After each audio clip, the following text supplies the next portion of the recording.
And welcome everyone. See, a very abrupt drop in. Yeah. Welcome. Yeah, so welcome to High Inquisitor and welcome to One Ring, Yep. our analyst of the days. Yes. One Ring 42, right? Yes. Welcome. Yeah. So for those who aren't aware of my channel, usually I don't cover a lot of political stuff, but unfortunately things have been progressing to the bit where a lot of it actually falls into my field of real life not expertise, but where I'm more informed / competent than the average layperson. So I was a intelligence analyst in the Army for 3 years plus training. Mm-hmm. So, whenever I cover something that, deals with, terrorism or war, usually terrorism, or in this case, classified documents and espionage. Yes. I kind of stopped just being One Ring, and I'm analyst ring. It's a carryover from my channel. No, and I really appreciate it because that gives you a unique look, right? On exactly what's going. It's kind of hard for the average person when they see all this back and forth about the documents and what does it mean, and there's all these charges being thrown around, and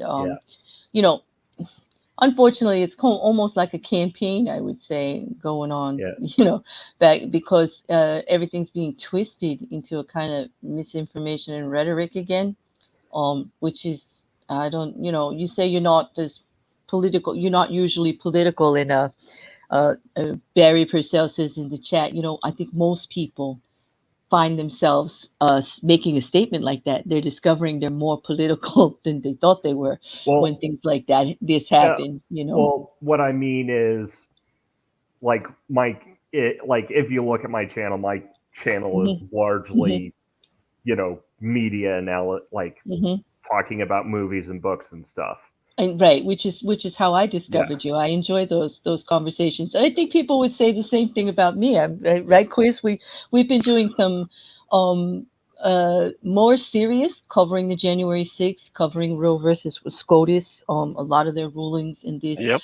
But Quiz and I, the other show we do is Mayhem, where we're naked avatars, just taking a crack at the only legal stuff we do are sex toys laws, stuff like that. But, so, it just, everyone's multifaceted, but it just shows you the importance of the issue and why we're out here doing it and talking about it, because it's that important. I don't know about you guys, but the misinformation is what gets me involved. I can't stand it. I'm like allergic to it. I get hives, like all this stuff going back and forth. So on that, go on. I'm sorry. I will go on the record and say that I do I know we're not going to be talking about January 6th, but I will go on the record and say I do consider January 6th a terrorist attack. Mm-hmm. And if you want, and I already explained all my reasons in a different video, but mm-hmm. Yeah. And on that, I'm going to link it later, but right now, for those of you that are interested, this is a playlist to Ring's channel where a lot of his analyst material can be found, and I'm sure that January 6th is in there. Oh yeah, there are there's an edited video and 2 separate streams. Mm-hmm. No, it's a big topic. It is. It's a big topic, and on that, recently, at the request of ex-President Trump, he was demanding that the affidavit be released, the actual reason. We've already seen the warrant that was released, okay? Yeah. The mini version of the affidavit where they actually documented what they took out of the house and the premise as to why they did it. The mini version that doesn't release anything, but actually he was demanding, from what I was reading in articles, and he's not on Twitter, but what's the name of that other place where he is, Quiz? Truth Social. Good, that's an oxymoron if I ever heard. All right. Yeah. So he's over there, spewing all kinds of stuff regularly, and he was demanding that the affidavit be released. Exactly for those of you not used to the terms and the process of what goes on here, basically the documentation or laying out of the story, kind of what they went to the grand jury with to get the warrant to do the raid, all the nuts and bolts, all the little things, and that's questionable because he wants the whole thing released. But of course, we're talking about private, people's private information for one. We're talking about trying to expose the informant that gave them all the information as to why they knew where things were and what was going on. And basically just trying to get more information, I guess, onto what the case is about besides what they're entitled to. They don't get all that yet. But they're, Well, I mean, this happened this happened during the Ukraine hearings too, if you remember, because Trump was all about who the fuck is this whistleblower? Tell us who this whistleblower is. I want to see all your documents or how you dare accuse me of selling out an ally to Russia over over access to political blackmail for my opponent. Right. And that all happened, well before, during. I mean, if we want to look at the issue honestly, it's not that far-fetched. Some of the terms they're throwing around like SB. First of all, he was clearly charged under the SB. These are SB. He's going to be. He hasn't been charged yet. Yeah.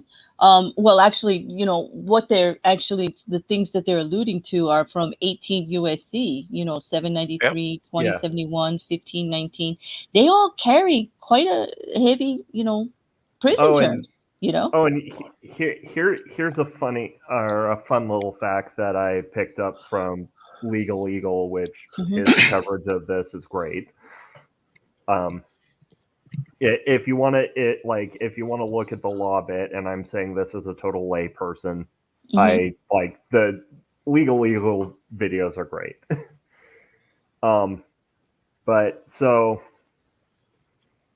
do you want to know which president signed the bill that upgraded mishandling classified information from a misdemeanor to a felony was? You mean the one signed in 2018? The one signed during President Trump's presidency? With, the one who raised the limit from 1 year to 5 years? And I saw that, and I wanted to be a little more serious, but I did see a clip on Twitter where he was going on and lock her up over the emails because apparently Hillary Clinton's emails were espionage.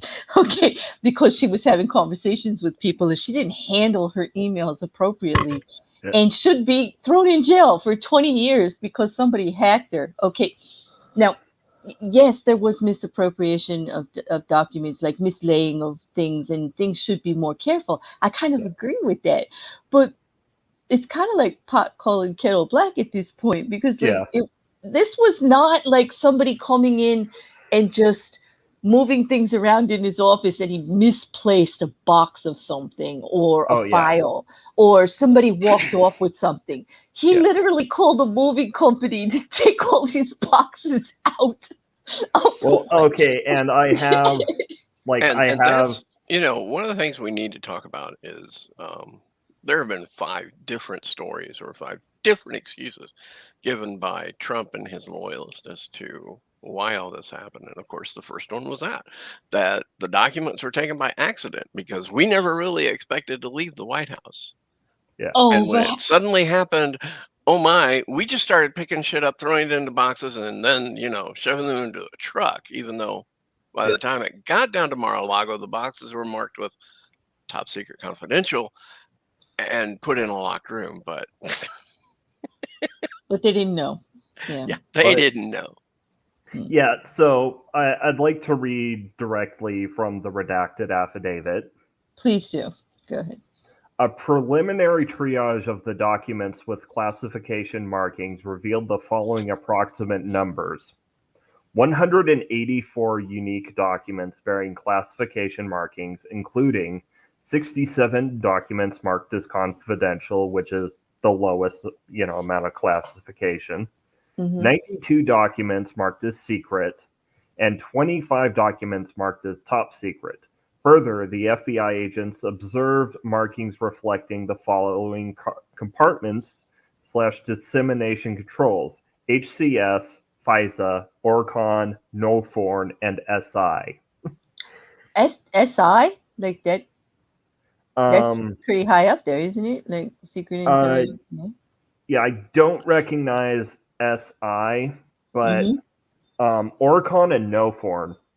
So things now,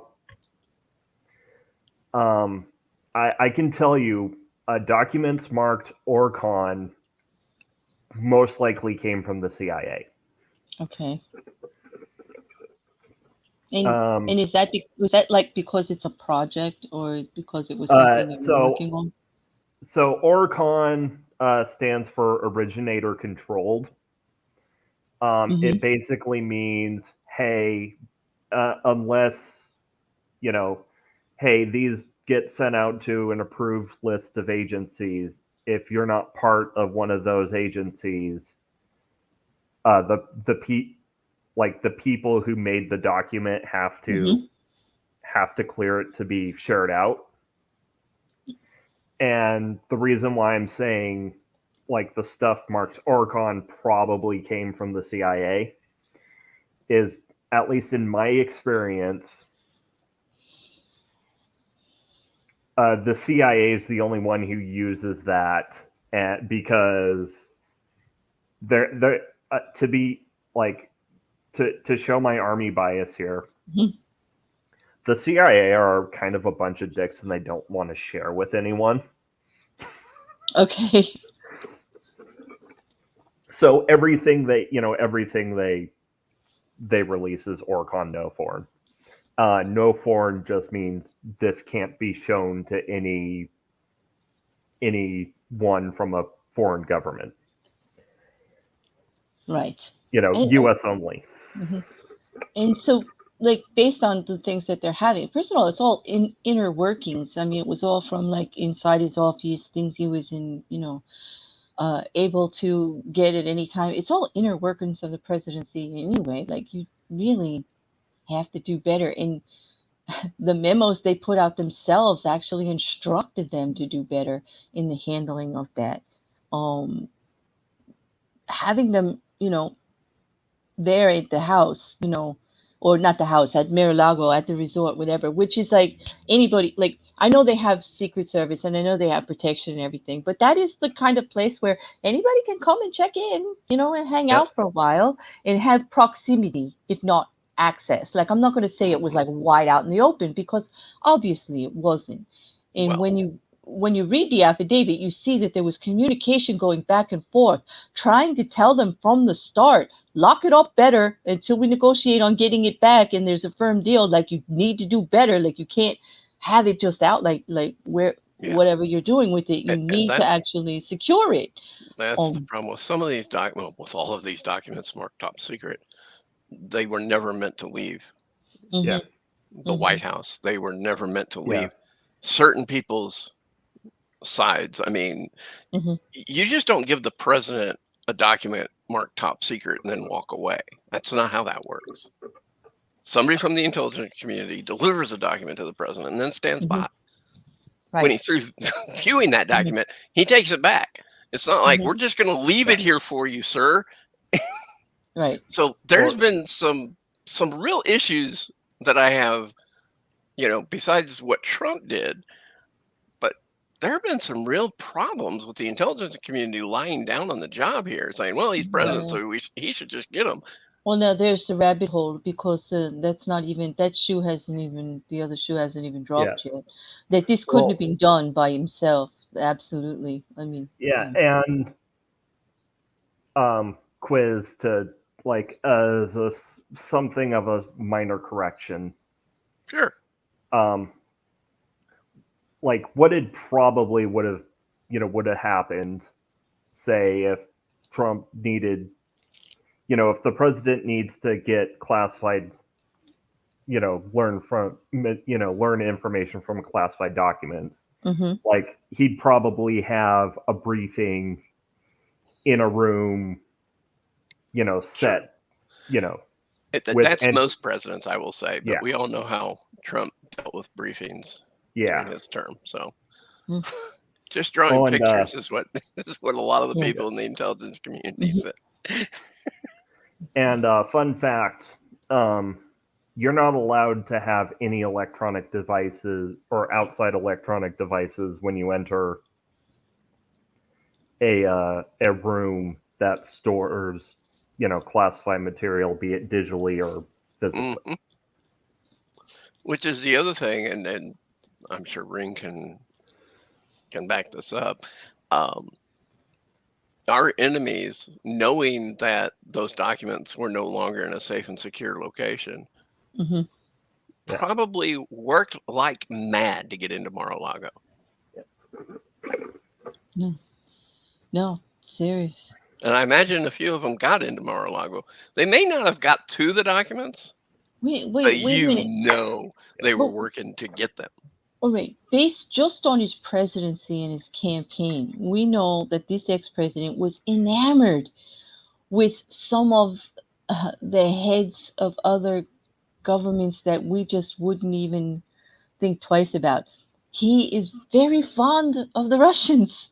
Very fond of Putin. Very fond of how they do everything. What some of the first meetings he had in the White House when he became president, he brought the Russians in face to face, like, with him immediately. Immediately. He's also got a fondness for China right now. Okay. He used to. So they started the terraforms. I don't know. And I'm not really, hey, I'm just a bear out, a woman named Bear out here on the internet. What do I know about espionage? But every time I think of espionage or anything that gets put out there, it seems to always have Russia and China involved in it. So, I'm flabbergasted. Like, the proximity part really, really concerns me about, how careless everything was. Well, and you can definitely see an uptick of Trump's, Trump and Trump's following's favor towards Russia after Ukraine saying no to him got him impeached the first time. Yeah. Right. Yeah. No, it is true, and that's like some of what they're saying in the chat right now. Commander 401 is bringing to light the same as we were talking earlier, Analyst Day. If I took home any classified documents from any place I worked as a souvenir, I would be in prison to this very day. And I know you gave us the same sentiments, Ring. You'd be like, you very, very funnily said that you would actually be sharing a cell with Chelsea Manning right now. Like if he was lucky. If you, you'd have company. If you actually made it there.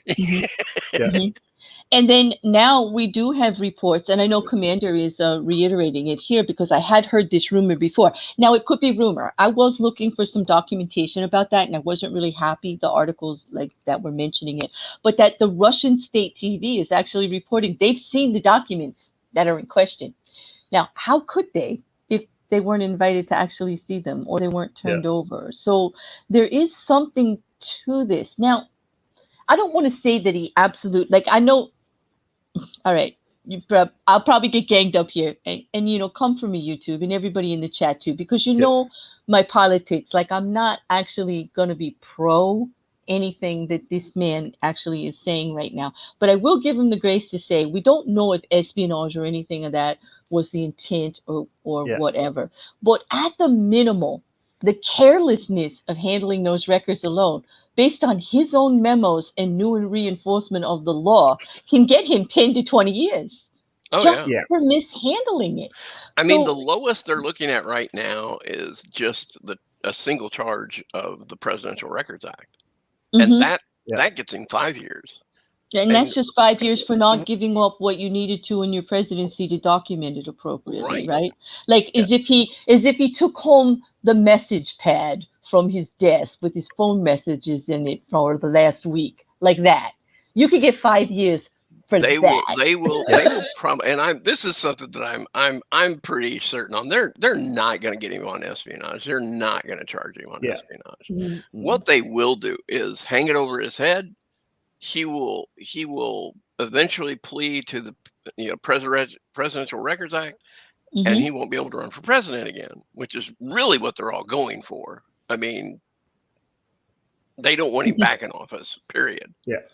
But I also think that if you see the Democrats stay strong in midterm elections, you're going to see some new laws come down the pike that deal with, how presidents can view documents, when they can view documents, when they can be classified or unclassified. Because this whole line of, well, he's the president, he can unclassify any document he wants, isn't exactly true. Well, and you don't get to do that after the fact. After you've removed them, taken them, you don't get to, like, when you get served with which the was warrant, another one of the excuses. Get to say, wait a minute, I'm redacting. That's another one of the excuses that his supporters used was he's the president. If he wants to say they're declassified when he takes them out of the White House, that's how it is, and we all know that's not how it is. I mean, that's a good way to get the CIA to look at you with the scope. I'm not saying they did. I'm not saying anybody did that with anybody in the 60s. I'm just saying, well, I think I'd want to walk a little carefully around those agencies. And once again, I'm, as Legal Eagle pointed out, this is like a lot of really similar to the kind of legal theory that Nixon was pushing out of, I'm the president, I do what I want. How did that end for him? It's true. Well, I mean, Nixon had the presence of mind to actually resign. Yeah, exactly. Well, because all right. Well, the difference here is just a read the room quality that just does not exist in the in ex-President Trump. He's very good at twisting things to his favor. He's very good at selling and selling a point, so to speak. He's a great quote unquote salesman. of ideas, issues, whatever it is, like he's putting forward. He's a bullshitter. He's not even a good salesman of ideas. He's just a bullshitter. He will lie to you. He will lie to you to get you to believe whatever it is he's exactly. he's chilling out. But there's Jin Zhu brought up a very good point here, that he's pretty certain that every government employee receives training on classified information. So the Secret Service done figured up too. As we were saying before, like there had to be more than the president involved in this. That there was, some push going on. But what do you do when the president is in your face saying, "I have the absolute authority to do this," back and forth, and you're sworn to serve them? Okay, you have to remember that the Secret Service, certain factions of the Secret Service are sworn to the president and certain are to the country. So, like, you know what I mean? Like, if they're sworn to him instead of the country, there could be an issue. There could be some pull, tug, back and forth.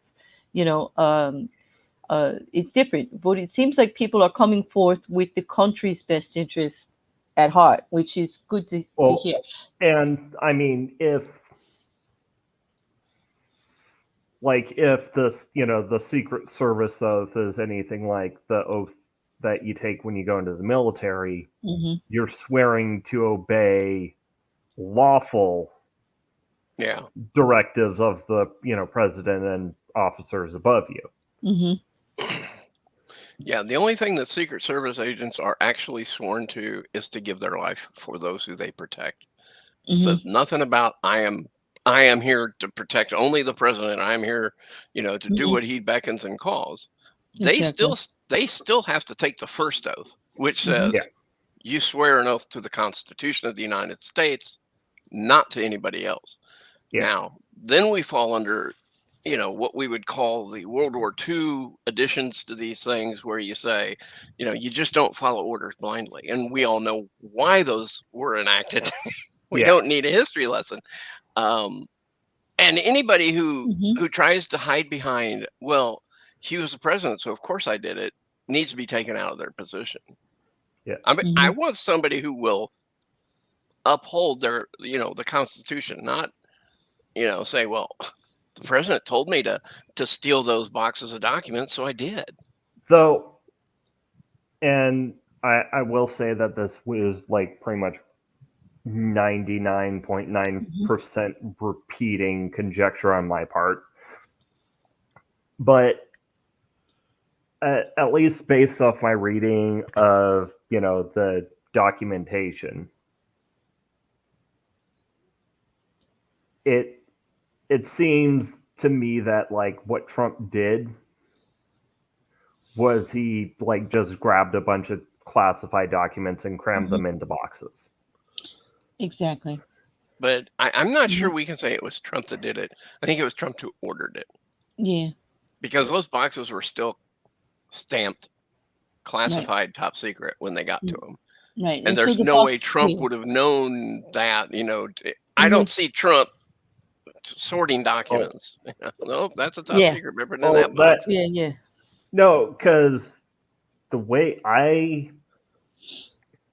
read that the affidavit, I got the impression that the classified material was interspersed amongst other non-classified material. Yes, it was. And that would actually go to what Quiz is saying. It looks like there was a box of classified, marked classified, and then they were opened. And while they're let's just say there's a bunch of people scurrying around the office, gathering everything that he wants and just throwing it into boxes. And this is how this happened, because it was already present there somehow. All right. It's not like they ran down to the archives to grab it. Okay. Yeah. It's not like they went with the security passes in the phones and all the doors and an espionage moving or opening up and they're stealing stuff. It is obvious that it was probably during the evacuation or the cleaning up of the office to gather everything that he wanted. He more than likely made it well known what was in there and what he wanted, or gave like just some general direction. I don't think it was like a hit list of documents or anything. I think that this was all stuff available to him at the time for the weeks ahead of him leaving office and whatever. Because when he states, I didn't plan on leaving, that's probably one of the truest things, the only truest thing I've ever heard him say, because he really had no intention of leaving that office. So he didn't move a paperclip. He didn't pack a thing. He really thought I do believe he really thought he had it in the bag and he was really still the president. He had a plan. Let me take the devil's advocate position here. Well, he didn't think he was leaving. We all know that. We all agree to that. But I also think that once he got to that point where he said, oh, they're actually coming after me, then I'll just take these. And if they want to fuck with me, I'll just burn the country to hell.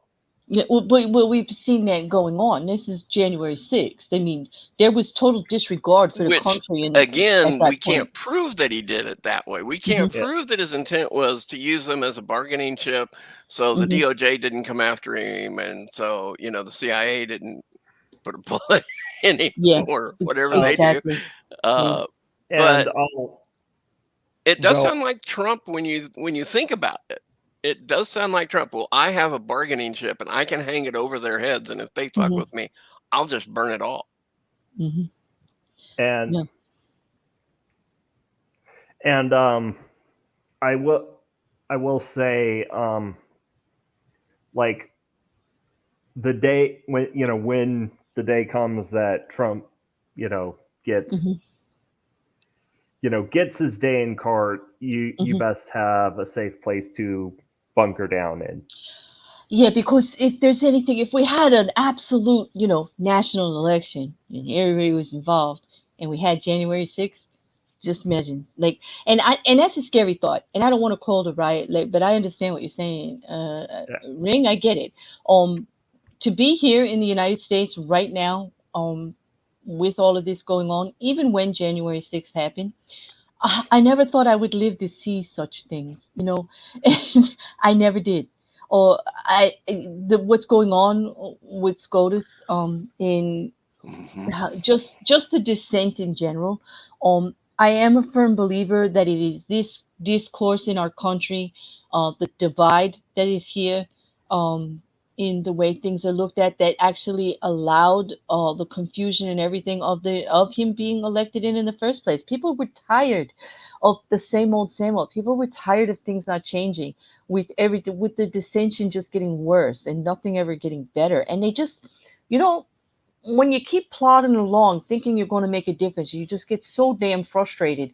You just end up like going for that one thing that's totally different than the rest. You just feel like blowing it all up or turning it upside down on its head, to just try to shake things up. And I think that's why a lot of people went that way, because even in my own family and friends and circle of people I deal with, a lot of really intelligent people voted for him.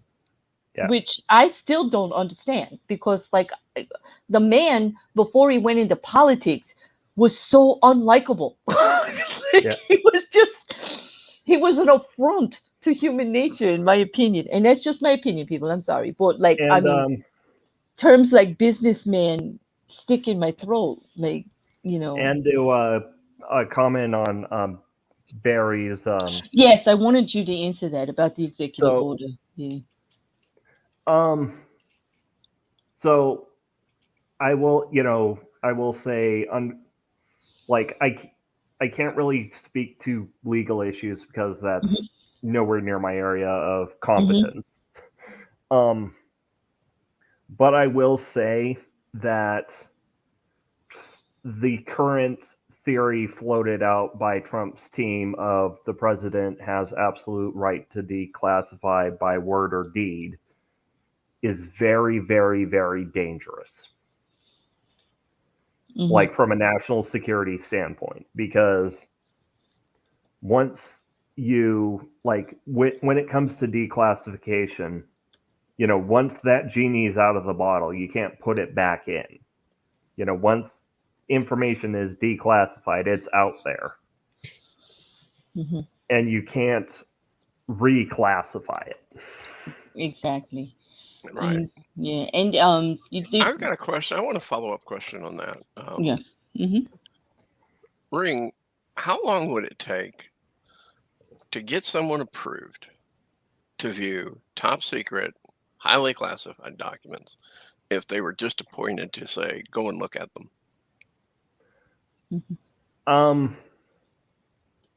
It depends. So the way being able to view classified documents, like, the way being able to view any classified information works is you have to have two things. One, you have to have the clearance,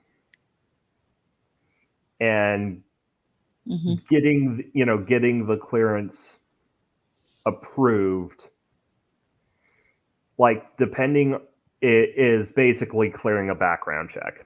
It's like a really intense background check, but it's basically clearing a background check. How long does that usually take? Like, it depends.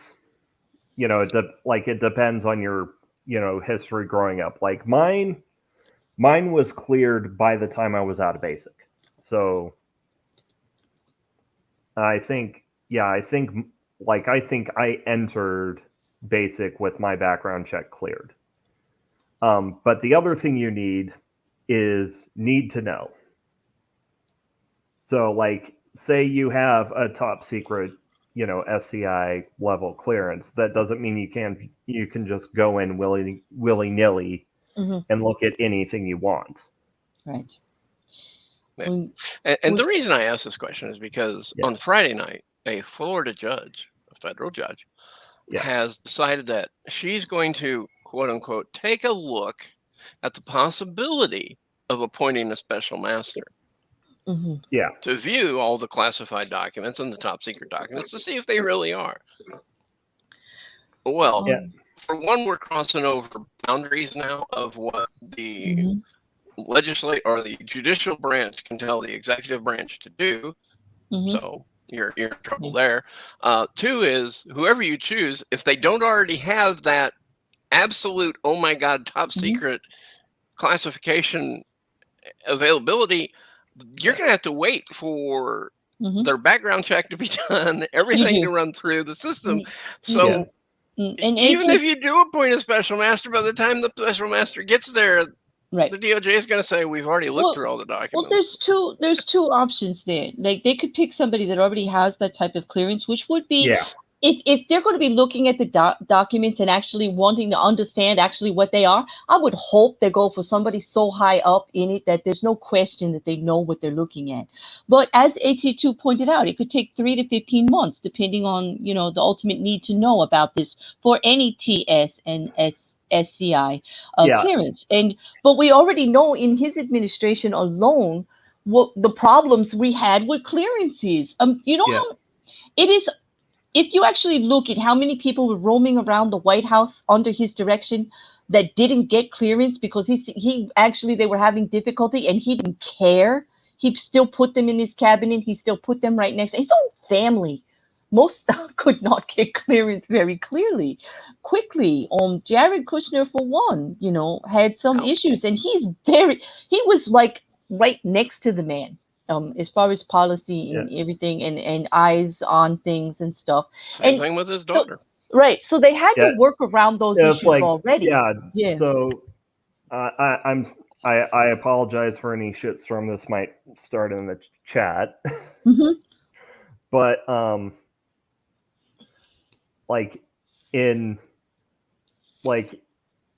it's like, we had Donald Jr. and Ivanka, running around the White House in positions of power with, improperly cleared, but Hunter Biden. But Hunter Biden's not in the White House.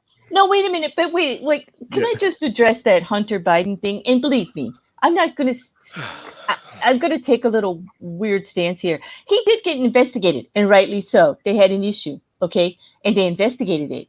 Trump's own White House investigated. And his own DOJ, all right? Trump's DOJ, okay? under his direction, there you go, during his presidency, they said, hey, we have an issue with Hunter Biden. Let's go check it out. And that happened. And unfortunately, they didn't find anything. But they didn't have his laptop because it was hidden by Rudy Giuliani. Rudy Giuliani had Hunter Biden's laptop because in his apartment for a year. And nobody ever came and picked it up. Nobody ever showed interest. You just gave me you just mentioned Rudy Giuliani and I get a migraine. I'm telling you, I just can't. I just cannot with that man. I cannot. All right. That's the funny part of it, but no, that's just not so. Okay, they absolutely, this happened during his own. You can, but that's the thing. When you don't have a fact, you just throw up the past, right?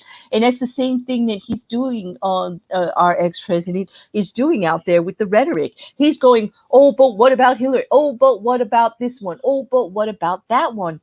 And I don't know about you guys, but when somebody doesn't have a real argument about something that they did, they always try to deflect with everybody else on the planet. I mean, you have to. Yeah, right. That's what it is. What aboutism? It's like, don't look at me because it's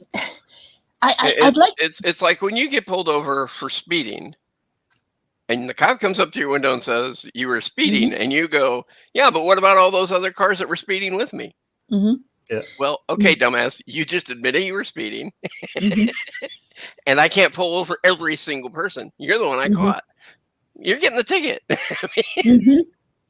I tell you, and I find humor in this AT2. Jared, you're cracking me up because it says, but Hunter was using his father's connections for business purposes. Sound like exactly how Trump was running his White House. Oh, yeah, I said it. But what about? Being that's the way he runs everything, and if you're from the East Coast like I am, and Jared is, like, we know Trump, we know this man, not the politician. We knew the man before he became a politician. Okay.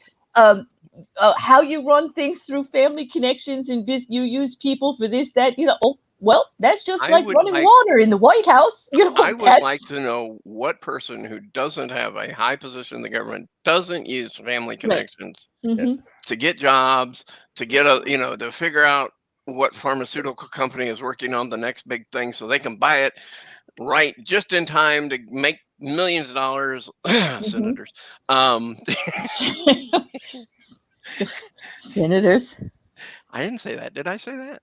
I meant the Ottawa Senators. That's what I was talking about. But I mean, just because you use mommy and daddy's name to do a business deal doesn't make it illegal.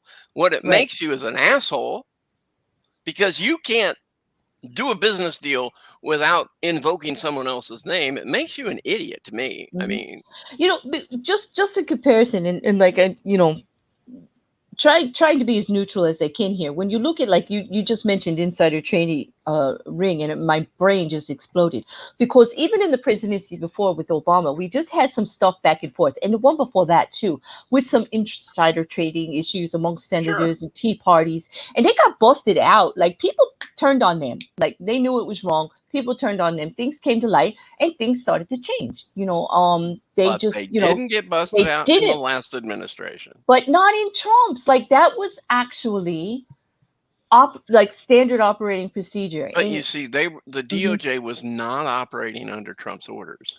No, but it wasn't decided not to do that. Yeah, but it's not just the Department of Justice, okay? The DOJ, the SEC, who he also appointed. When you come into a presidency, and the first thing that you do is dismantle the Ways and Means Committee.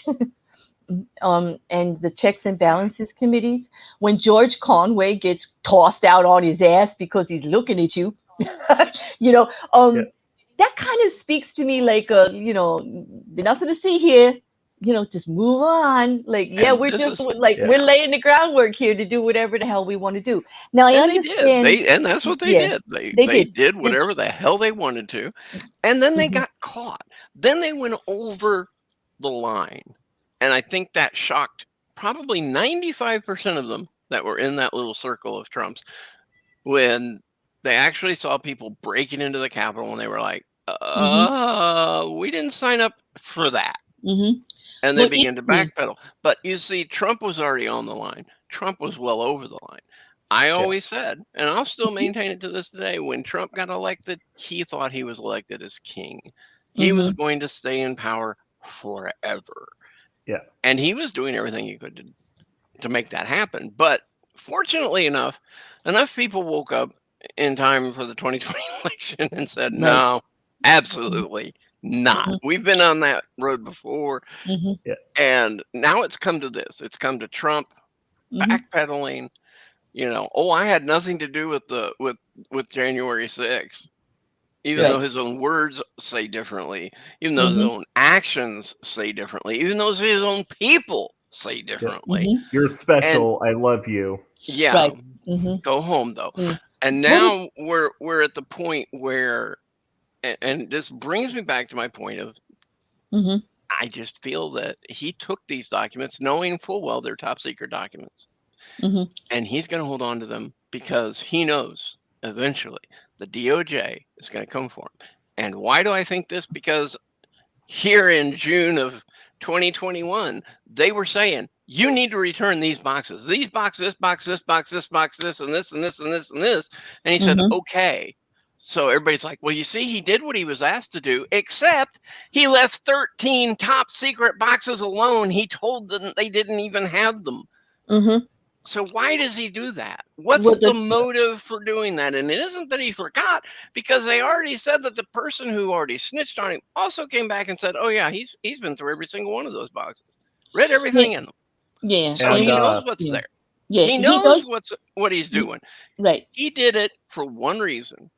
As far as I'm concerned, he did it to hold it as a bargaining chip over the DOJ, the FBI, the CIA, and anybody else who wanted to come for him to say, you mess with me, and I will burn the country to the ground. This man does not give a shit about the country. Never has, never will. He only cares about if he can fool you enough to get your money.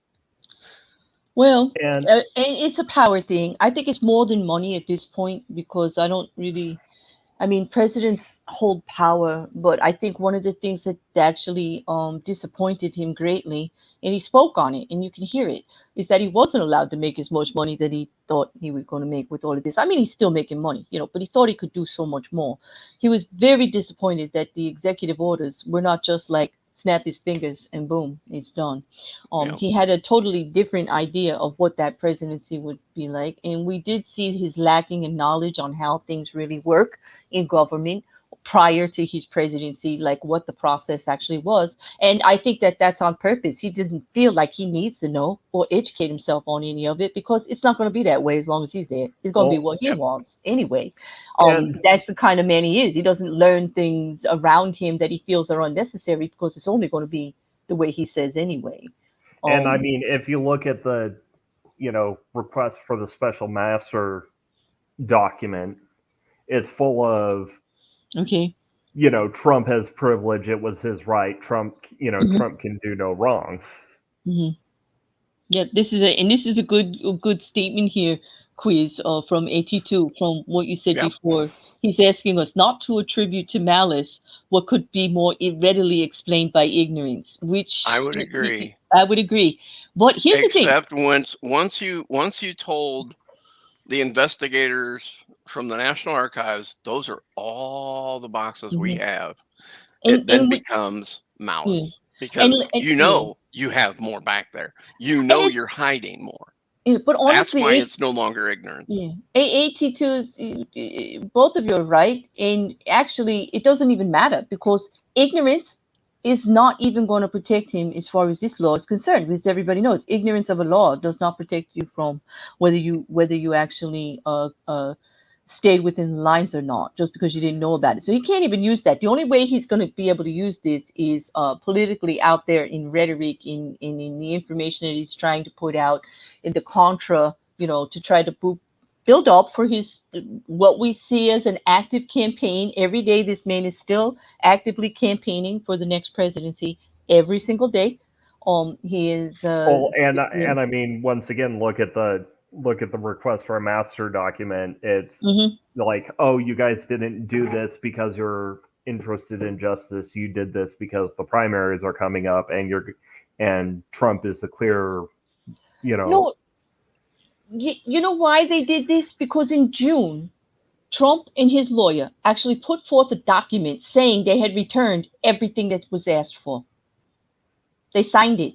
They turned it over. And then after that June date, evidence was given of 15 boxes still over there with all the stuff that they're still asking for in it. Yeah, but so it was the blatant was, disregard, it's the blatant disregard that they're not above the law. Do you know what I mean? Yeah. But my point was the whole first page of the request for the special master is basically bitching about how you're just doing this to torpedo Trump's 2024 chances. Yeah, and there's another problem with the whole she might appoint a special master, because a lot of people are going, well, see what she's going to do. Well, let me help you understand something. If she was going to do it, it would happen on Friday. It wouldn't have been set for September 1st, and her wording would have been, I'm appointing a special master. Right. There wouldn't have been after I investigate after that. She said, I may appoint a special master after I investigate this more deeply, and we'll start that on September 1st. In other words, I'm giving both sides room to back away, take a breath, shut the hell up, because I really can't do this. Yep. And I'm going to have to go out on the record and say, I can't do this. It's not legal for me to, say, okay, I'm just going to appoint a special master, and you people at the DOD and NIS and the NSA and the CIA, you have to let those people view your documents, because it ain't gonna happen. No, that's it. There's things already in place, that they're just trying to buck against as if it doesn't exist, and I get it. I agree with Jared. The crux of the argument. It's going to be hard to prove, but at the same time, I think they have a person inside who's pretty much seen him going through the boxes. We've heard he knew they were there. That there's actual footage of where the boxes were, of actually his actually interacting with them. And if that's the case, if they have actual video evidence of him interacting after June, now we're not talking at any time. You have to be very specific with the evidence, like what it actually proves. It would have to be after, and this is just my opinion, just based on legally how they put that all down. I have a fascination with legal. Here's my disclaimer. No, I'm not a lawyer. No, I'm not a paralegal. Hey, I'm just reading this stuff as a hobby for like 20 years. And I'm saying the way they laid out that affidavit is very structured on how things happen, date by date by date. And when they actually came forward in June and said, nope, nothing to see here. We did everything. We're signing off on it. We've done everything that you wanted. We're done here. And then evidence came forward, which is afterwards, that there was other stuff still there. There isn't somebody who is giving them information that clearly has hands-on and is in close proximity to know all of this. And listen, they're not going to take it to a grand jury just because somebody walked up and said, psst, psst, psst, psst, psst. Guess what I know? And that's they the other have thing. Merrick Garland evidence. is not going to do all of this if he already doesn't know the answer to these questions. Because this is career killing in the Department of Justice, and you all know he is one of the most efficient and safe prosecutors that you'll ever see. He will not take something to trial if he thinks he's going to lose. Unfortunately, that's Merrick Garland. He's very cautious. But it also works. It also works against Trump in this instance, because he would never have done all of this if he didn't already know something happened that pushed it past the line. Exactly. And Merrick Garland is ready to go, and Trump is just blowing. He's blowing hot air, because if he doesn't, he's wrong. It's true. No, and I get it. Because go ahead, Ring. And well, I mean, the one silver lining of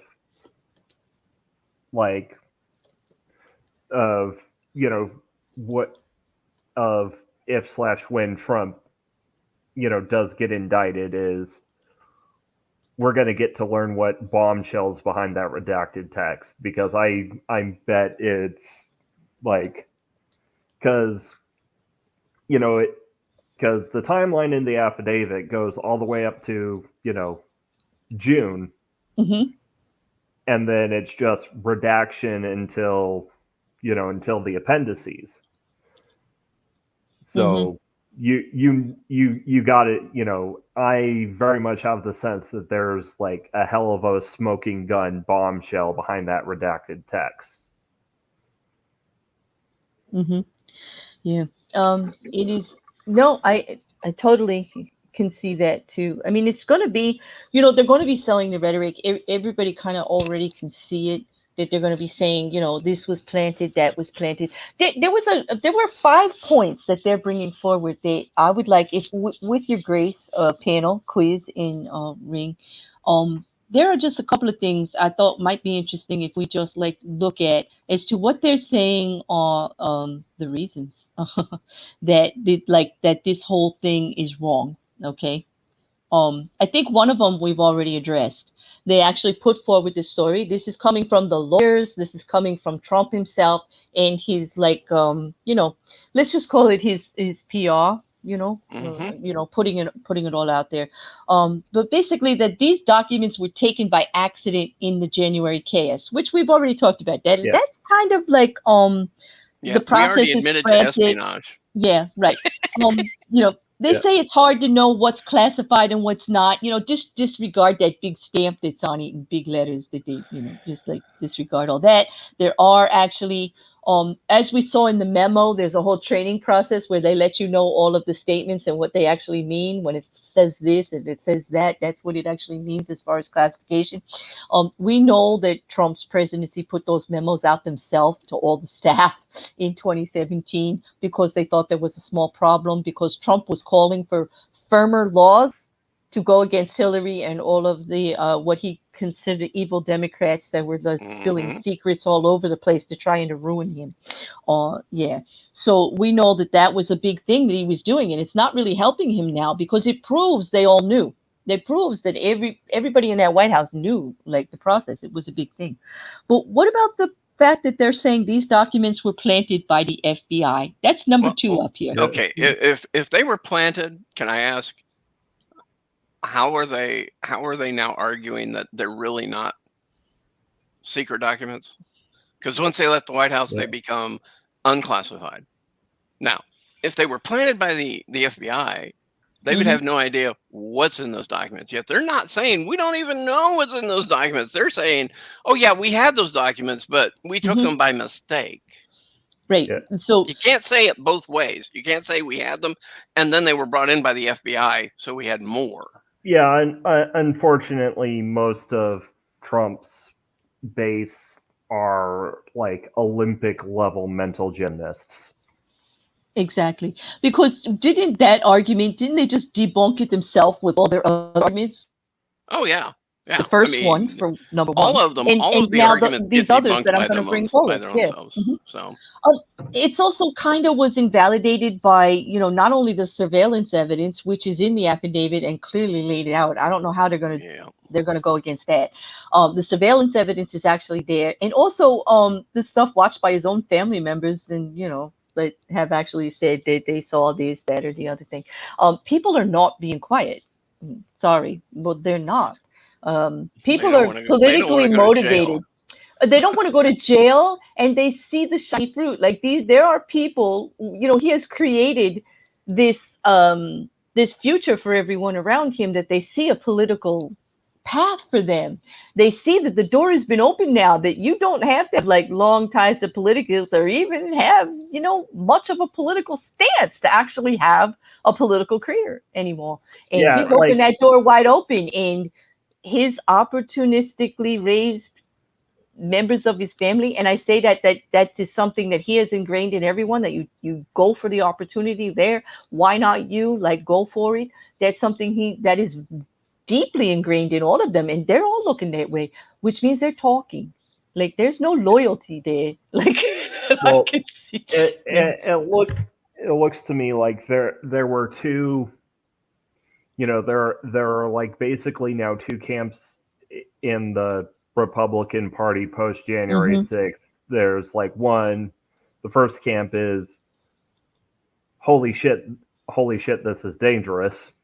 And then there's, Camp 2, which is like, of course, spearheaded by all of our favorites, Marjorie Taylor Greene, Lauren Boebert, Jim Muppet Jordan, who saw January 6th and said, "Oh yeah, let's go, Leroy Jenkins." Oh God, yeah. Oh no. And unfortunately, it seems like the Leroy Jenkins camp is actually getting control of the Republican Party. And unfortunately, you're right, because we just saw that in the loss of the race with the very elegantly speaking, does have good Republican policy, Liz Cheney getting just losing it because the other party was supported by Trump in the rhetoric. It is unfortunate that they'd rather go there just because of this. I'm not. I don't lean Republican. I kind of lean in the middle, but I was quite impressed with Liz Cheney's actual interpretation of what has been going on and what has happened and where we have to draw the lines. I mean, and just herself in her own party, like, we can stand for something as long as we stand for something, but no one is above it, right? If you say, "Oh, but not us," then everything just falls apart. Then why have it there just to throw it at the other guy? Then we've got like political ping pong based on who's in office at any time. You're allowed to do this, but they're not. And then they're allowed to do that, but you're not. It shouldn't be that way. And it seems that's what the other side of the Republican Party wants. Don't look at us. We can do it because you did this, this, and this, and this. And it's just ridiculous. It really is. Okay. So number 2 didn't work. You ready for number 3? Trump was just bringing his work home, like so many hardworking Americans do. That is Trump's new talking point. Yay! Well, and do you remember what they said shortly after this? No, go. They said shortly after this, "Do you really believe that President Trump would actually read through all those documents when we know he wouldn't even sit through a briefing in the White House?" And didn't he order that those security briefings be brought down to like 2 paragraphs on a piece of paper because that's all he could handle? And then after a few months of that, decided, don't even read them to me anymore. It's not even a joke. I wasn't joking when I said that the people in the intelligence service started putting pictures in because it grabbed his attention. Yeah. Well, because they wanted to make it splashy, Yeah, they had to. That's the only way he does it. As someone who worked with classified information, if I took my work home, I'd be probably sharing a cell with Chelsea Manning right now. Yeah. Exactly. And that quote's gonna go forever, Ring. That's gonna be your new tagline, because it's true for all of us. We'd all be in a cell with her right now. We would, because that's just, and that also debunks with the other thing, they were planted, because now they're even saying, well, he's actually expressing some entitlement to actually have possession of these, and he's not doing anything wrong by having them. They were his quote unquote work product of the presidency. They are what he needs to do his job. He wasn't thinking anything about it. He's allowed to take his work home, and because he was president, it's all his. It's mine, like mine, all of it. Like, I get to do that, and you don't get to tell me what. A little bit of entitlement there, I think, and that I don't think this one's going to work either. But it's a little amusing to see how he keeps spinning this. Yeah. But you ready for number 4? Because this one's a doozy. Yeah. Oh, let's hear the next wonderful experience. Okay, so I think we've already talked about this one too. It's funny how within the first half hour or 45 minutes of our conversation, we debunked everything that he was putting out there that I didn't even know he put in order for us. So other presidents took home classified documents. Whataboutism. He claimed without evidence that Obama took hundreds of millions of documents with him to Chicago. How many of them pertain to nuclear? Word is lots, said Trump. Anyway. And then they rushed to assert that LBJ had done the same thing when leaving office. I don't know. Others Well, didn't. let's be honest here. This whole thing about Obama, it went up from, let's see, 33 million now to hundreds of million. And yet it was untrue then. It's untrue now. He's complaining about what Obama has in his presidential library.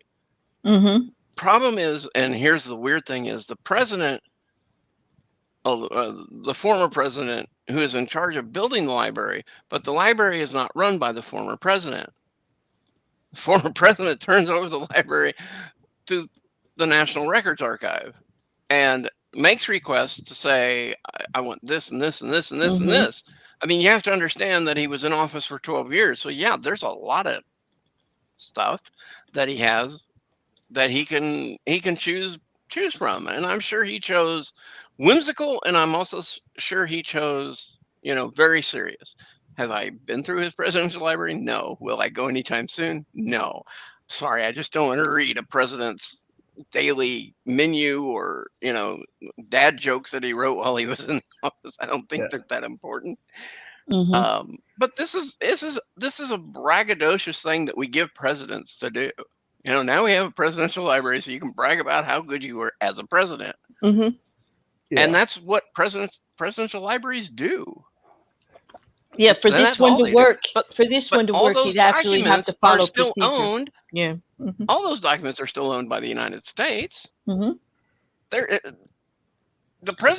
former presidents don't own these documents. Never have. And while I'm sure that every single president has taken home something that they shouldn't have. Right.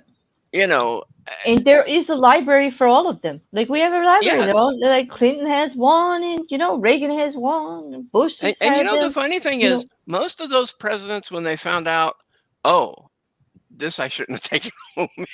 Yeah, send that one back, send this back, send this back. They do it voluntarily. They don't have to have the National Archives come and say, you've got this, this, and this.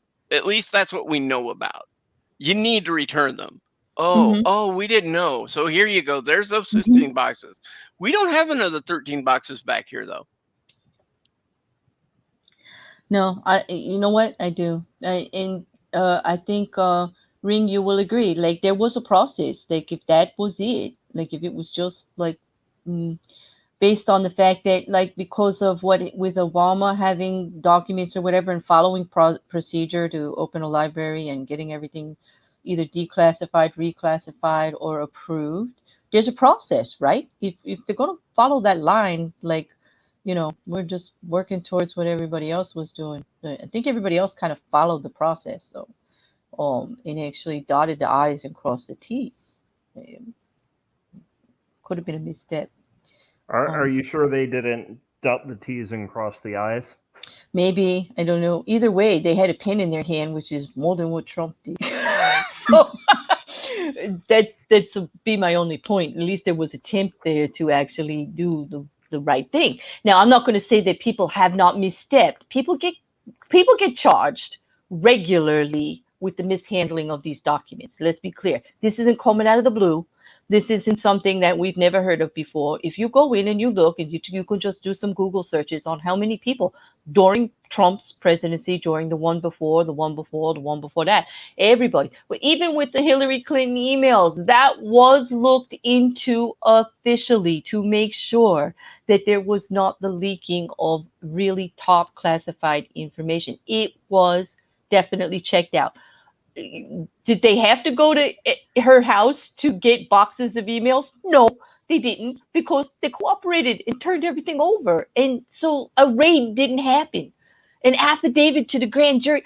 A grand jury didn't have to, a warrant didn't have to be issued. Like, there's a difference here. Like, it's not exactly the same thing. Even when he tries to say whataboutism with this, it is not the same thing, because of the willingness of other people to try to rectify it, clarify it, and follow procedure to actually, get things straightened out, to return it, to actually let you look into it, to try to prove there's nothing going wrong here, instead of like, nothing to see here, just go away. Like, don't, it doesn't matter what I did, because you all did worse. It doesn't matter that this was all here. You shouldn't even be looking at me, which is why he pressed. He filed a motion in Florida to say that the warrant is like he's trying to make it fruit of the poison tree. He's trying to say it's wrong to even come at him because the only reason they're coming at him is political. And I don't know, you got 15 boxes in your house that shouldn't be there. How the hell do you get to say that that's political, except for the only fact that you are a politician and you were the ex-president? And oh my gosh, like maybe you should have known better. Like, and if you didn't know better, if you yourself, sir, did not know better, there are a whole lot of people around you who did, that you could have asked or listened to. But, we see that that's not going well. From other testimony we've seen, he doesn't really listen to the consultants and the people, the experts in his life, that he actually pays to have there to give him advice and then just poo-poos them. Something choked a Secret Service agent. Yes. Okay. Yeah. Because what? Because damn it, I'm going to risk my life and be in the middle of an insurgence because I know for a fact they won't shoot me. Okay. Whatever you say, Donnie. Whatever you say. All right. The last one's a big one. And I'm really curious to see where you weigh in on this, Ring, because this is a big process. His last argument is that those documents were declassified. That's his trump card. Pun intended. Yeah. There is, as we know, a official procedure. But how is that? How do you think that's going to weigh in the end of it, just in regards to the warrant being issued? Because that might be if they can say that it was actually declassified before it left, not with Mar-a-Lago, but before it left to go to Mar-a-Lago, it would have to be declassified then for none of these actual statutes to apply, like the mishandling of documents and everything that they're going after. That would still be true if he declassified it after the fact. He wouldn't be treason or espionage, but actually the mishandling part that he could still get 10 to 20 years for would still all play because, it hadn't been done prior. But he might have wiggle room, I think. But so, well, the thing is, if they're declassified, they have to be marked as declassified, which they aren't. Right. And also, once again, it goes back to the whole, if you start declassifying, information based on the whims of, any person, that gets very, very dangerous because, documents are classified for a reason. Mm-hmm. And, that I'm, I was fairly good at my job because my brain does kind of tend to see connections. Mm-hmm. And, I can't say for certain, but there, if there are news articles, from October 2021 about a bunch of CIA assets getting killed. And we know that Trump had CIA documents, or at least I'm fairly certain that Trump had CIA documents among those classified materials. Mm-hmm. Yeah. Yes, you can't he actually worked on the procedure on how to do all of this. He's well aware, based on what memos actually were coming out of his own presidency on these documents and all. I don't think even that's going to hold up with the declare. You can't after the fact do it after you actually put the documents in a riskful position, because regardless of whether it was done intentionally or unintentionally or however they got there, the fact that they're at Mar-a-Lago is a risk. Okay. Yeah. Ignorance is not going to protect him from that. The type of documents, the fact that there were so many different labels in there, and the disregard to the level of security required for all of those types of documents really kind of speaks loudly. If it is ignorance, it still doesn't protect you from the law. And I'm going to just toe the line. I do respect the office of the presidency. I do. And I think that while he was in there, certain things had to be taken care of because of putting our country, best foot forward, disruption, what's good for the people, the running of the country. Yeah. There weren't certain things that could be done.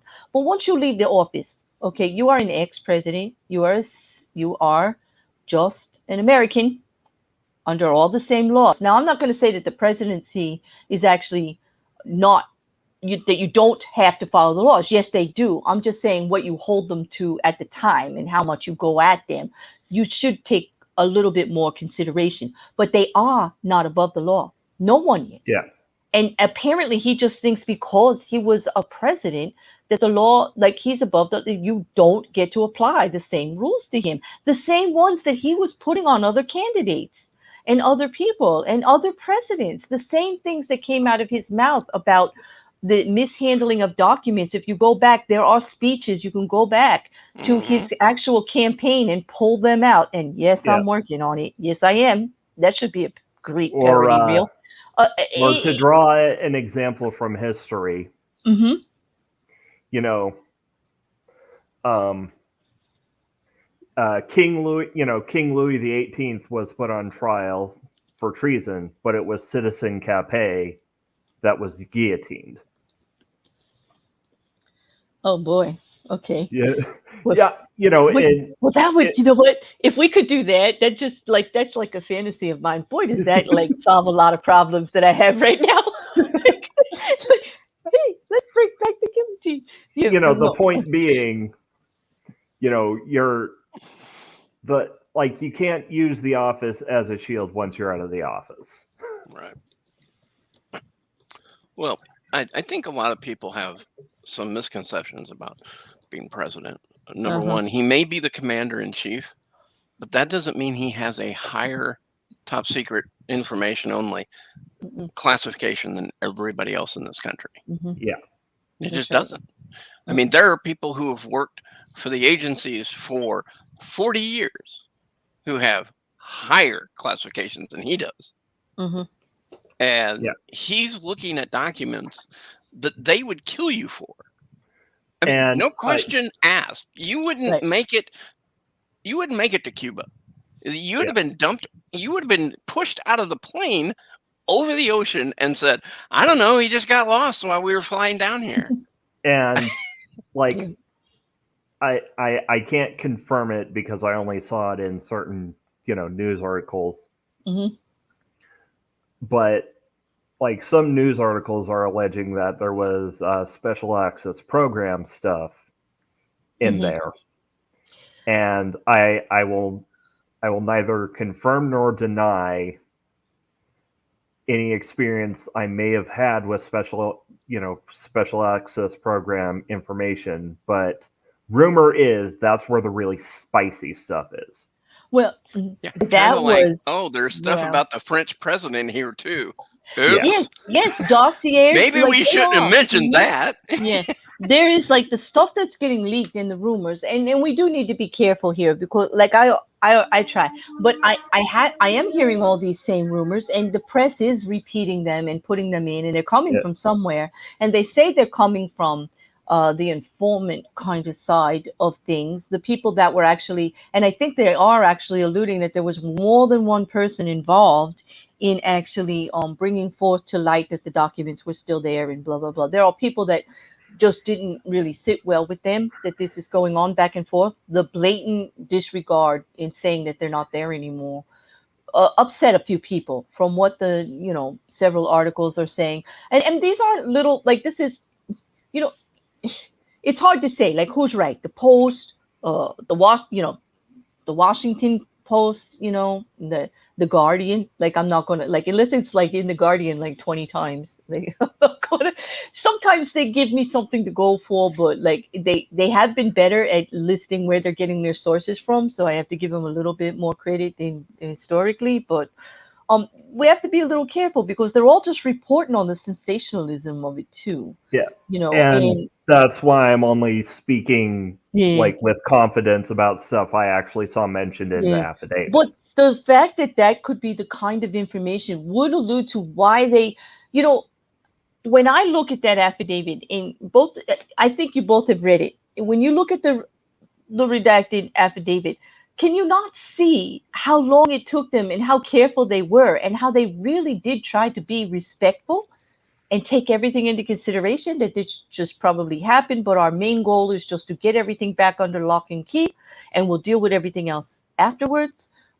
It did look like there was a lot of care and respect given there, which is being denied in the motion that he is sending off to Florida, which I do recommend. Ring, let me ask you a question. What agency do you think has control of all these documents now? Because, you know, they didn't just spread them out to the agencies that originally had them. They're keeping them all in one certain room. Yeah. So is it the CIA? Is it the NAS, NIS? Where is it all? I honestly, I'd probably say the FBI probably still has it, but like they did say that there are, intelligence personnel going through it to see what kind of damage was done. Yes, because they could have been outed many assets. Yeah, and Ring could probably talk about this. There are intelligence officers whose sole job is to do damage control and to figure out what damage has been done. And they have some of the highest clearance because they're looking at all sorts of documents all the time. Yeah. If I were to guess, I'd say the CIA most definitely has at least someone there looking at the documents. Probably the CIA, and then maybe someone from the Department of Defense, but I'm guessing the FBI has it. Well, because we also have to worry about chain of evidence. Like, this is actual legal thing now. So since the FBI brought it in, they went and got it, right? So it would be they have to stay involved. Control. It's probably under their control, but I think you're right, both of you, by saying that other parties are involved. It would make, since it is national security, it would make sense that Central Intelligence also has a person there. Which is the reason a judge saying they're going to appoint a special master to view all the documents is ridiculous. Well, there's no way one single individual is going to be able to go, but all of those are all they are, they're all not. I mean, but that can't, I don't even see that how that is actually going to be in his benefit. Just like unsealing the affidavit, demanding that the affidavit come out, after you read it, does that actually help his case at all? No. Well, it depends on who she appoints. Understand, if she appoints somebody who is a supporter of Trump's, and he walks in and goes, "Oh, none of these are," he skims them over, pushes them to the side, and said, "None of these are top secret documents." No, but what are we all supposed to do? Are we all supposed to just say, "Well, okay"? Because the Department of Justice is involved now. So even if they bring in somebody it's actually like bringing in somebody for another opinion. Okay, it doesn't mean they can't go forward. It's just the opinion. They don't have the power to stop it. No, they don't. It's just an opinion. It's just a way to get more clout on the rhetoric. So even if you, like what you say, it's one of his people, and they're definitely going to say whatever he wants them to say, even if it is 100% going to be bogus, and which I don't think it will be. I don't really think that the person put in that spotlight at that point, whether they come from being a Trump camp or not, they still at that point have the actual spotlight on them to possibly do the right thing and bear here with rose-colored glasses. I'm going to hope that moral fortitude weighs in, and they've got some, and they actually look at it and say, well, it may not be, coach it a little, say it may not be as bad as it's being portrayed, but yes, there are security documents. They're not going to just look at that box with all those stampings, all those documents that are iffy, and say that there are no classified documents in those boxes. They could not possibly, after so many people saw them. All the FBI agents who actually gathered them, they had to catalog them for the case. They are actually entered into evidence now in a legal proceeding. Too many people have seen them for them to actually say they don't exist anymore. Quiz, like, oh no, I'm not saying that it's a valid way to go. I'm saying it's Trump. And it's one of Trump's normal operating procedures. Throw shit against the wall and see what sticks. Just flood the courts with case, and see if I can slow this down and get it out of the news cycle. If I can get it out of the news cycle, people are going to forget about it. If people forget about it, they're not going to care. And he's true in that fact. He's done it well up till this point. I think the problem is that now he's got the wrong people investigating him. I mean, now he's got the intelligence people looking at him, and that's something you don't want. Because if you become a liability to the intelligence community, that's not a good thing. I don't care who you are. And I'm just going to say John Kennedy. You don't become a liability to your intelligence agency. But here's the thing. We would be naive to think that the intelligence community has not been looking at him from the beginning. Just how he just handled in his campaign. I still say that the intelligence community, once he said, I don't want to hear the big long, or I don't want to read these briefs. I just put everything down into 1 or 2 paragraphs. They all probably went back and said, don't send that idiot anything. I mean, if you're going to send him stuff, make sure it has been completely changed. So he really doesn't know what the hell is going on. We're going on like an hour and a half here, but I want to open it up in soon. I have one question for Ring, but I also want to ask anybody in the chat, if you have a question based on where Ring is coming from, this and/or quiz, and you want to answer it, now's the time before we wind up. But Ring, what I want to know is, something is just like occurred to me by something you put in the chat. Like, boy, did my ears go up when you said they also handle counterfeiting. So my question is there, in the policy that being exposed to this and the procedures, is there a way to actually authenticate the documents as being original by there being another source of these documents somewhere that it could be proved? So, no doubt. I was just dropping a fun fact in the chat because Barry said, I'm not saying they should have, about the Secret Service, that they were in charge of all security matters for presidents and ex-presidents. And fun fact, the Secret Service is also goes after counterfeiters.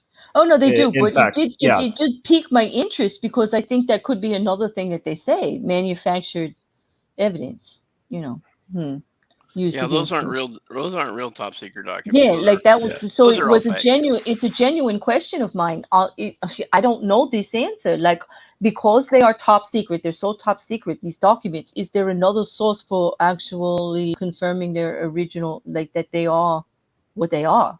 Like, there must be, right? Because I can't imagine one piece of paper exists and that's it when it says on it top secret, right? Like, there's got to be some kind of confirmation process, right? I mean, they honestly, I don't think the actual only copy of the documents were handed up to Trump. There are probably. There are probably copies in the DOD, in the CIA, in insert intelligence agency of your choice. And at the same time, even if they have to call upon people, and again, this would be something that Trump did. I can see him doing it, but it's also going to work against him, because there's no way you're going to have open court when you're pulling people in from the intelligence community to say, yes, that's the right document. And that's all they're going to say. They're going to look at documents and say, yes, that's authentic. Yes, that's authentic. Yes, this is authentic. Yes, that's authentic. Okay, is there any other questions for me? Because all you can ask him is it authentic or not? You can't ask him what's authentic about the document, because you don't have freaking clearance to know. All you know is these are authentic documents, motherfucker, and that's all I'm going to tell you. Or like for instance, or when Congress was having the Ukraine hearings, there were two sets of hearings because one touched on classified information. There was stuff that was touching on classified information, so there were the secret hearings that weren't open to the public, and then the unclassified hearings. And that's how we do it. Like, we don't open up to all of the public, but we do open it up to those that have the clearance to know, so that these questions can be ironed out, that more than one person knows about it, and questions can be brought forward based on their clearance, because there were many congressmen and senators that actually got to hear that information, and they were called in and they got their clearances and could answer questions so that they could go forward to their constituents, the American people, and say what, not the details of what they heard, but that they were satisfied with how certain things were conducted and happened. And that's safe protocol. Like, there it's a little risky because so many people are involved, I get it, but in a democracy it is what has to happen. There are layers, but apparently Trump doesn't like to follow like the layers of procedure that we have. He's like, jump to the front. Jump to the front. It doesn't occur to me. And to answer Kyle's question, I'm like, call me an optimist, but I'm fair. Like, given all the stuff that's building up against Trump, I'm fairly certain he's going to see.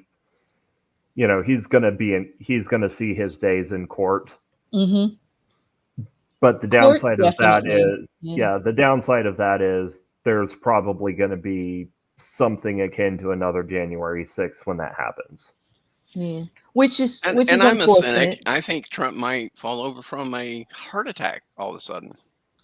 Oh, well, Not saying that anybody from the intelligence agency would have anything to do with it, January. No, you didn't say that. You didn't say that and get my YouTube channel yeeted into another atmosphere. No, you didn't. Okay, not saying the intelligence community would do anything like that. They would never assassinate a president or a former president. No, not our people. No, but I would like to know also, you and everyone in the chat, like, what they think.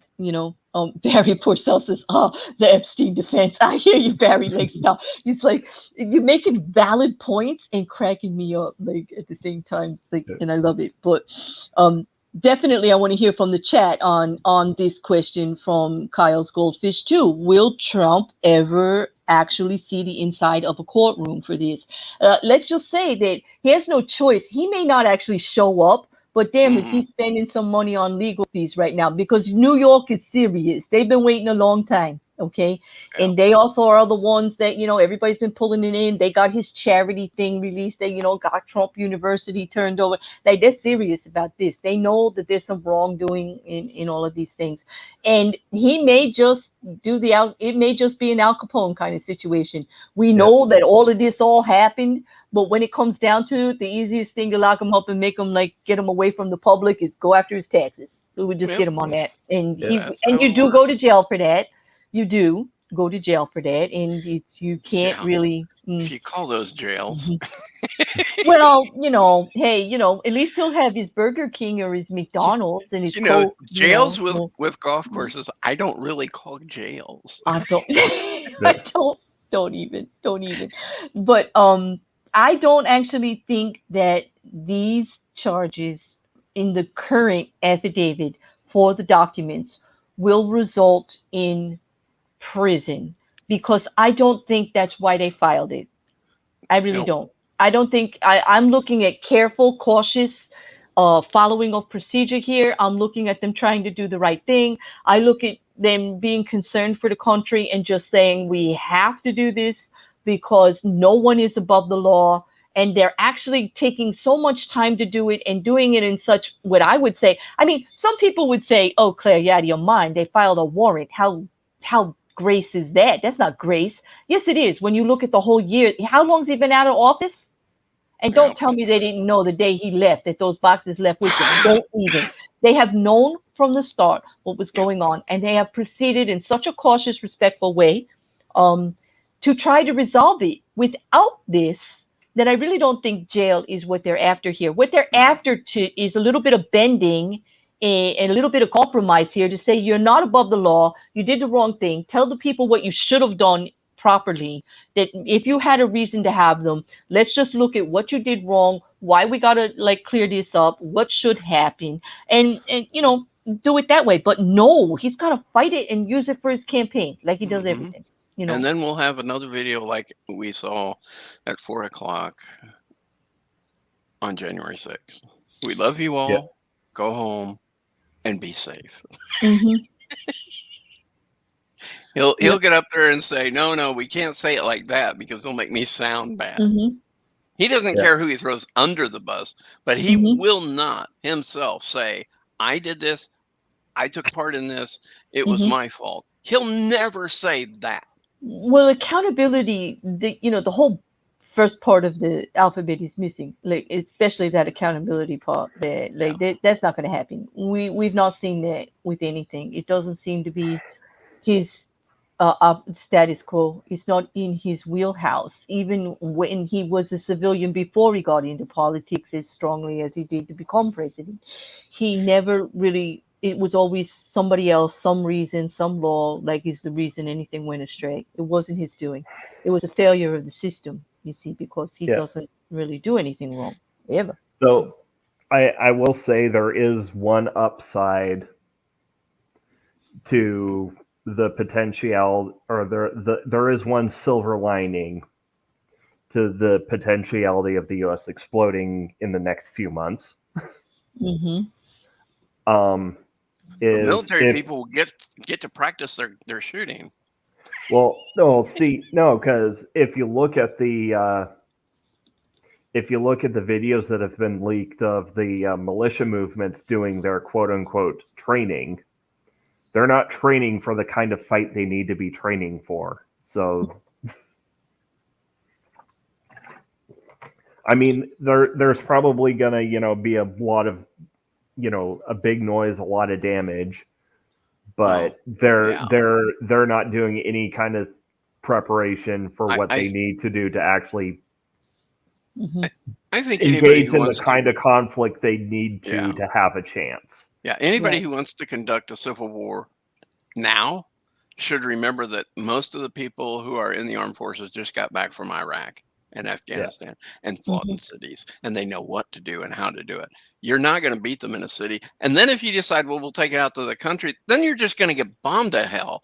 So you might as well just admit you're fucked up and you're wrong. Yeah, because they do kind of forget that when you do something like January 6th and you're going against the American people, those are the innocent ones, but you do have the federal government behind you, and they know that was wrong, and you are now the enemy. So gloves off, like gloves off. You're not just going against Democrats here. You know what I mean? Like, you're just not going against people that disagree with you politically. I am, as something of a correction for a quiz. Fun fact: a lot of the people training these militias are ex-army. They are. Of course they are. They are. It would be horrible. It would be horrible. Because what these white supremacists and other militia movements did was during the global war on terror, when standards were relaxed, is they got a bunch of their guys into the military to get training so they could bring that training back to them. But that being said, if you look at the leaked videos, they're training like they're in basic. They're training to fight a conventional war, and you do not want to fight a conventional war if you're an insurgency. But here's the problem. The one thing they do have on their side is that our government's not going to want to go against them as with full force the way we would an actual outside enemy, because they are our people. There's going to be hesitancy there, and there's going to be a lot of damage, and there's going to be a lot of innocent people that are dragged up into it and suffer because of it. Because like the insurgents that happened while it was going on, you got so many innocent people there, so many that everybody's hesitating to like do what needs to be done. Like nobody wanted to go in there with rifles and just shoot them all down. They are our people. Like there's going to be some hesitancy because we're going to try to do the right thing. But I kind of agree with John. Like when you're trying to do the right thing here and you're giving them more grace because they're using it against you. They're using the grace and the common sense and the being decent against you. And that's, you're going to have to put a war hat on if it happens again, because they actually are saying it in a, I don't try to, incite riot or terrorize people or do any of that with words or anything. But the truth of the matter is, if you look at some of these social media and you look at where these people are actually putting out the rhetoric, it is violence. It is actually gearing towards something like that. They are actually working towards it. And that's a scary concept. It's like win at any cost is also always a terrifying option. Yeah, and you have sitting members of Congress talking about how there needs to be a second civil war. Exactly. They're actually saying it. These are representatives of the constituents of the United States who are I don't remember last time that happened in the United States. Was it 1850 something? 1850 something? Or it could be. When people started talking about, seceding and, we'll do our own thing. And I don't think that worked out well for them last time. Nope, didn't last time because, but it's going to be painful. And like, as an American, I can only see a lot of pain in our future right now as we struggle through this. I see the divide getting bigger and bigger every day. I see common sense go like flying out the window on the wings of a dove, like constantly. And it's disheartening, but all you can do is speak about it. So like on that note, I'd like to ask you both like your final sentiments. I think we've covered everything as well as we could as far as the conversation on that document release and this situation for now. I think you'll hear from us all more, YouTube. It's not over. But Quiz, I'll start with you. Well, final words. Trump's hosed. He's not going to jail. He will probably see an indictment, but it won't be performed on him because he'll come out and say, oops, I made a mistake with the Public Records Act. I need to act professional now, and I'll take the hit, and that way they won't take whatever money I have left, and blah blah blah blah blah. But he also won't be running for president again. No, no. I'm hoping. Who knows? Who knows? How about you, Ring? Any? When Trump gets nabbed, if you live near any local centers of government, be very, very careful, because there is another thing about what happened during the Mar-a-Lago raid, or immediately after the Mar-a-Lago raid. I think it was in Cincinnati, Ohio. The FBI office got attacked by a nutcase. Yeah. So, like, Trump getting nabbed will stir some violence. So if you live near a likely target, which I'm going to say is like a state or state or federal governmental building, be careful. Yeah, it's actually it is so unnerving to actually have to think that way. But after what we saw, and then after listening to the testimony during the January 6th hearings about how organized and how everything was done on purpose and it was a clear plan, that kind of warning just seemed necessary to everybody. And I don't want to make it like they're, they have an opinion. Great. You're on the other side. Great. There are winners and losers all the time. But how you actually handle that losing, and what you do to the other people around you is important. There's something to be said about the fair laws of war and how to act appropriately and how you treat opponents after the winning and the losing. And I'm hoping that some common sense comes forward in that. I don't see it. Believe me, I'm not that naive. I do have my rose-colored glasses on a lot. I do like to operate as if I'm living in the world I really want to, even though I do have great reality. I can focus. I know it's really not that way. I just choose to conduct myself as if it is. Does that make any sense? Like I just do. And I just hope that others will also, and just try to make it better. Um, Try to look at the other side. Try to dismantle some of the misinformation the best that you can. Try to put out the truth. Not be spouting the rhetoric on either side, because the hypocrisy here on both sides is rather evident. Like, I'm not that blue that I can't say that there's not a lot of hypocrisy over there also. Well, I mean, and not to get to this point, I did tweet this out earlier. Is at least once, probably a couple of times, is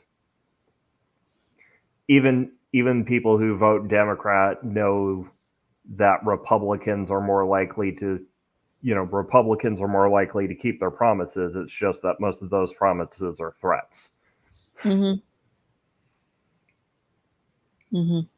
Yeah, and here's the sad part. Kyle's Goldfish brings a good point. When it comes to this kind of dissension, they're not even talking about parties anymore, Democrat or Republican. They're just talking pro-Trump support. Period. Yeah. It's a rhetoric that is. Oh yeah, there are Republicans talking, openly talking about a rhino hunting season. Exactly.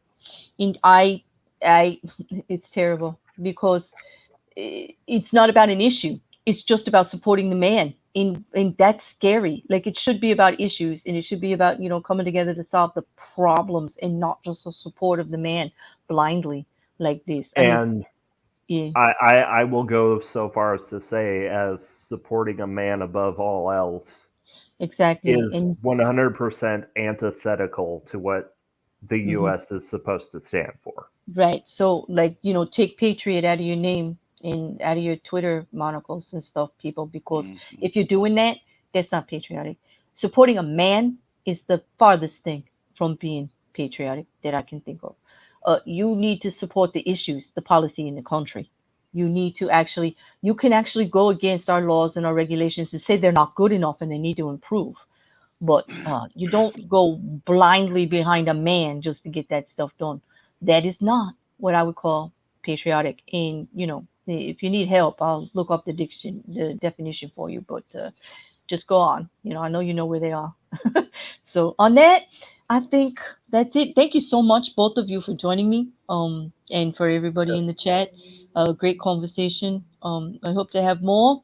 We're going to be having January 6th should start up again. Is that going to be in September, Quiz? They are saying it's going to be in September, so we'll see what season 2 of the January 6th committee brings up. And now that I'm already tagged with all of these thumbnails with Trump's name on it, like, of course, like, we know he's not done, right? So we'll be back. Can I ask all these idiots who are listening and bothering Claire all the time? I have a DM in Discord too. Oh, you can bother me. Come on. Why won't you bother me? I know. Please bother Quiz. He's going to be my new DM secretary. Like, all this hate that you're sending me because, like, I actually said the name Trump. Like, actually, they said that in my DMs. And I don't even want to go there because it's actually just really funny. Just because I said the name, like, it's actually ridiculous. But, I'm not going to stop talking about things. That's just the way it is, got to be true to me out here. So there you go. But thank you both, gentlemen. This has been a really good conversation, and I think balanced. I mean, I don't, not being a Trump fan, I don't think we're being unfair in asking him not to put himself above the law. I don't find that unfair at all. Yeah. If it was Bill Clinton that did this, I would still say the man should go to jail. You know what? I can go even farther. If it was Obama, who I actually think was a damn good president, said the same thing. I would have said the same thing, because he wasn't above the law either. And all the investigations are investigations. When questions are there, investigations need to happen. It doesn't matter who you are. And you shouldn't really worry about it. Let it come clean. Get through the investigation if you got no worry. But that's our process. Yeah. I was actually so very close to voting third party over the whole email thing. I know. You know what? That's the whole thing, is they didn't handle it right either. We didn't have, that's how this happened. When people ask me, how did this happen? What's wrong with your country? I'm just like, chaos, disbelief, lack of hope, frustration, years worth of the same old, same old. I mean, I could give you a bunch of reasons. People not handling it. There's a lot of things about that server email that could have been better. And again, when you look at it, it's not just Hillary that did wrong. It's her whole IT staff that did wrong. They knew better. Yeah. They knew it shouldn't be done like that, and yet they still did it. Exactly. And then the covering afterwards, nobody wants to own up to anything, because that's what I mean. Like, mistakes happen, issues happen. It's what you do about it and how you handle it later that like sets the precedent. So she did get a lot of marks against her for that, and from her own party and from everybody around, and it did really taint everything as well as it could. Plus, it didn't help that she was the same kind of candidate. She comes from old school Democratic politics. Okay, she just came up the ranks, so she wasn't going to get there anyway. That she was a woman, and she was a hard ass woman too. She didn't make a lot of friends. Like, so, it wasn't really in the cards anyway. But on that, I like when we all agree. Look at that. I'm gonna leave it now on that one. Ring, I hope you'll come back again. This was an excellent conversation, and feel free to if there's anything you want to talk about for library chats or political or anything like that, carte blanche, sir. You're welcome anytime. And quiz. I'll be seeing you. Hey, can I ask a question? Mm-hmm. Before you go, how come Ring isn't in our Discord server? Because now he's, part of the contributor. He will be. He will be. Oh, he's okay. Collaborator. How else can you get in the Discord server? Ring, you'll have to excuse me. He's going to embarrass the hell out of me. Yes, I have to do the YouTube things. Yes, YouTube. I'm being schooled here by Quiz on a regular basis. Every stream I do, because I don't do it properly, but I'm getting there. Yes, you may join the Discord, but you need to be a member of my channel and or a Patreon member, because it is a perk of the service. Or be a collaborative creator. And collaborative means you just need to be on my channel. Ring will be getting, if he's on Discord, a Discord invite, just as Quiz did, and everybody else who comes up and does AIT or Mayhem panel, or even have a one-on-one library chat. Because the library is built of creative collaborators, small, it started that way, that help each other on YouTube with topics and great conversations and skills like video, audio, or I know a guy who does intros, or I know a guy who does avatars, or I know a guy who does research. Oh, never mind. No, Quiz, we don't do that in the Discord. Yeah, I know that's a rumor out there, but no, Quiz is not like recruiting men and women for the Discord for savory or unsavory type purposes. But on that, we do play a lot of games, and we do share a lot of great conversations like this.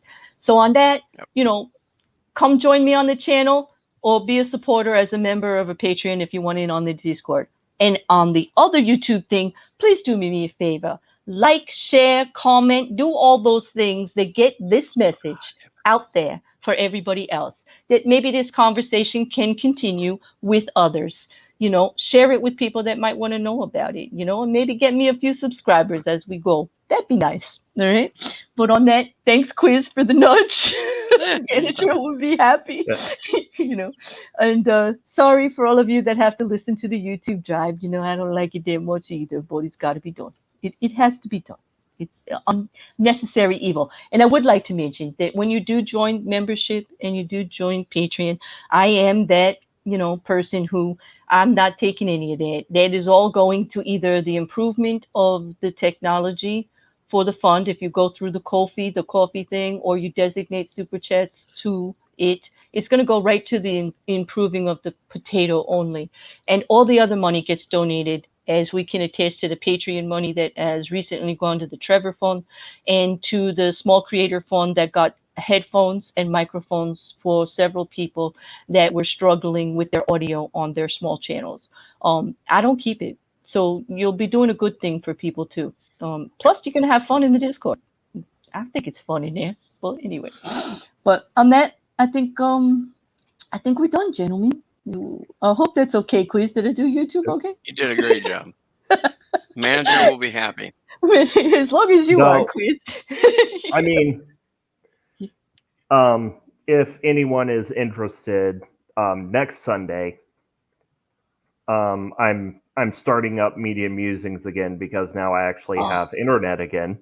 Yeah, I love that. Yeah. And we're going to be going through the minutes from that school board meeting where they banned mouse. Wow. Okay. So anybody, his channel is linked below. I don't have it up, but it is in the description. Definitely go over there. Media Musings is great. Ring. We've had some great conversations about things over there in your chat. I really do. I have to tell you all, it's quite. It is entertaining. It's going to get you thinking about things in a different way. And if you like that, definitely go on over and check it out. Now, do you have a time for that on Sunday yet? Or we'll just watch? I think it's gonna be the same-ish time that, but because I've moved time zones, we do need we do need to reset a starting time. So, but it will be tweeted out. Okay, great. And once he does that and it gets posted, I'll put it on the back of the community tab to make it easier for you guys to find him for Sunday.